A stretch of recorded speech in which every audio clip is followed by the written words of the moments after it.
Finding our seats, we can go ahead and get started. It is 7 p.m. Thank you for coming.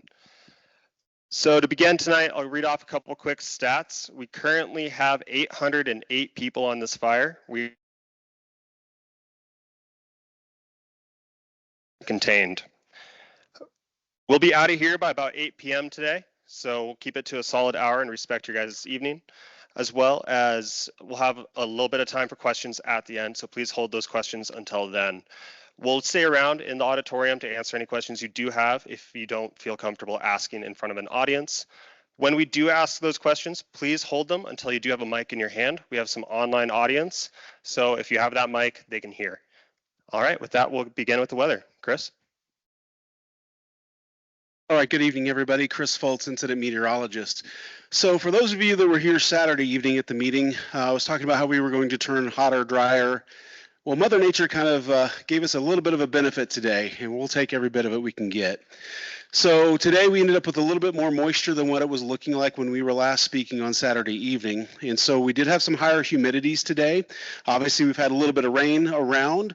Unfortunately, it's kind of like what we saw late last week, where it's really not enough to do anything to dampen the fire too much. It's just kind of giving the firefighters and the crews a little bit more time to get some stuff done. So as we go forward, we will still be looking at hotter, drier conditions coming up. The big focus for what I'm looking at from a weather perspective is really coming up in that Friday, Saturday, Sunday timeframe.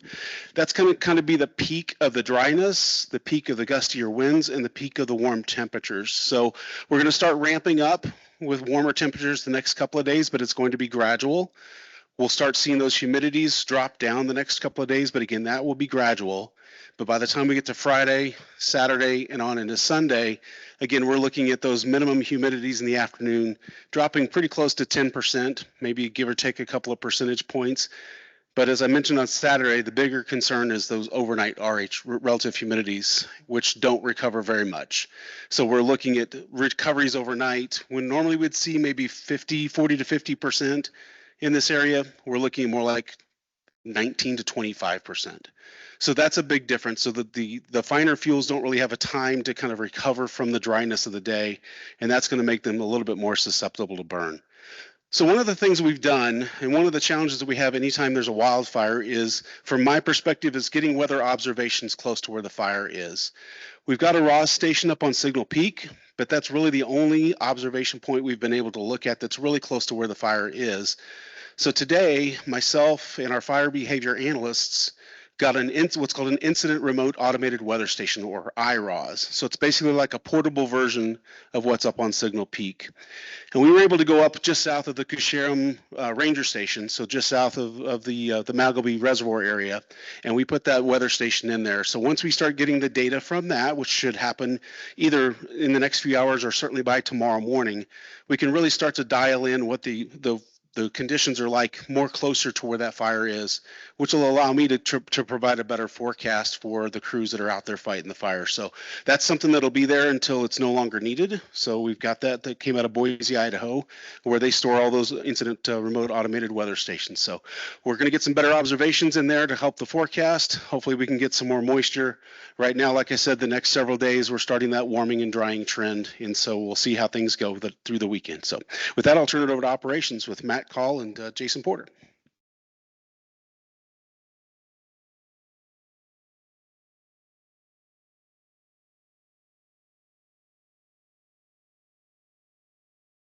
I have to be really far from it.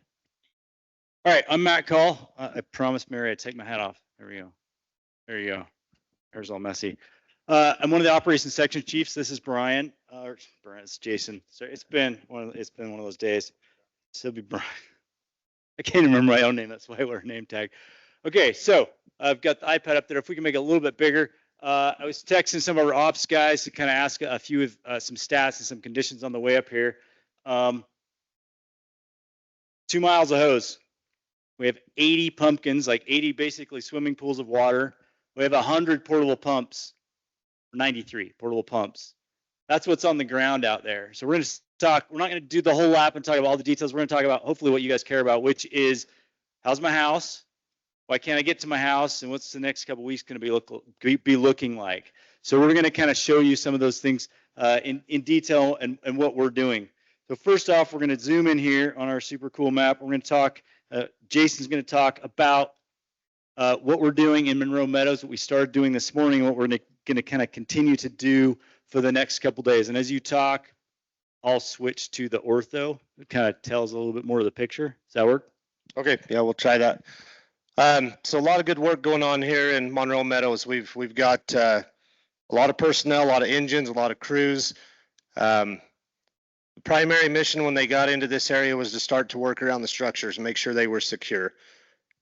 We've moved past that point now where the structures look really good. We've mopped up all the heat around those. We're feeling pretty confident that that heat that was there from the first push of the fire is put to bed, and we're going to just keep patrolling in that area to make sure nothing else pops up on us that we might not know about. So once that was complete, the second task was coming out to the fire's edge.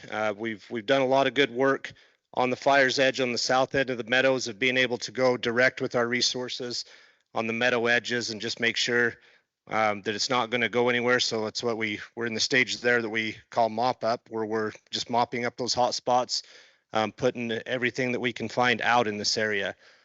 On the north end of the meadows, we've got some heat in here that's challenging. When this fire come over the ridge, it just tossed a lot of embers into this area and created a lot of what we call spot fires, just a lot of individual small fires.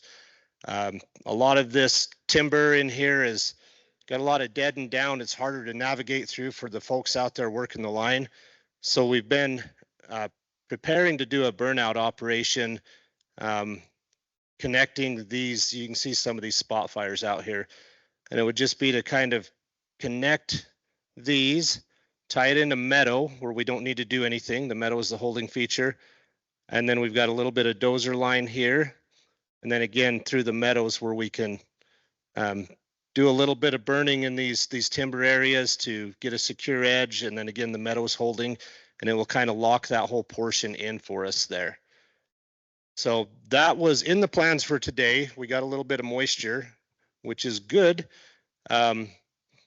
That prevented us from doing that burnout, but you know, the heat is really still showing up in there. I took some pictures, wish I would have had time to load them here before the meeting, when I was coming off the hill to this meeting, and the amount of smoke, you really wouldn't have known. It just had been sprinkled on, rained on a couple of times today. And again, as we've talked about, that canopy is just really protecting the fuels, those heavy dead and down logs, and the moisture is just not, it's not enough yet to really penetrate those fuels, and so it's still holding heat in there.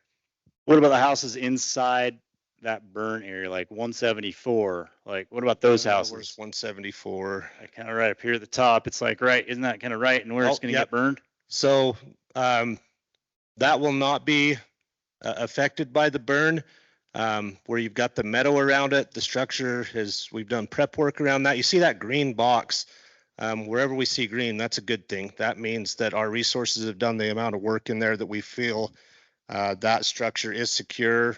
If our guys had to move out of there, if the fire behavior really increased, it would highly likely that it would be survivable just standing alone with sprinklers and things that we would leave running if we had to cut out of there. So there's some examples of what we're looking at in the meadows. A lot of these are we didn't really have to do much with a lot of these structures. They're building good spots where they're up against the timber more. Of course, we put a lot more effort into securing those. That's kind of an example of the data that we have for each one of these structures. We don't have pictures of every house, but we're working on it. And so that gives our resources there the info, and then the resources that are going to come after the engines we have there. If we're here for a week or 2 weeks or 3 weeks, this data lives here. And for the next fire, the next incident next year, it's all collected. And they can update it, but this provides everybody there an organized way and information, even if they haven't been there. We'll say tomorrow, if conditions permit, which looks favorable, we'll actually be flying a drone. Oops, is that dying on me? There we go. We'll be flying a drone in this area, just trying again to see if there's any heat out there that we've missed. it's just so thick in there. A lot of times the smoke will just lay down in that tree canopy and you can't even see it rising up through the trees, you know, to see with the human eye. So we can fly that drone through there and it'll pick up that heat that we might not be seeing. So in addition to us burning up there and having a lot of operations, that's just one reason why we can't have people in there. There's trees falling on the roads.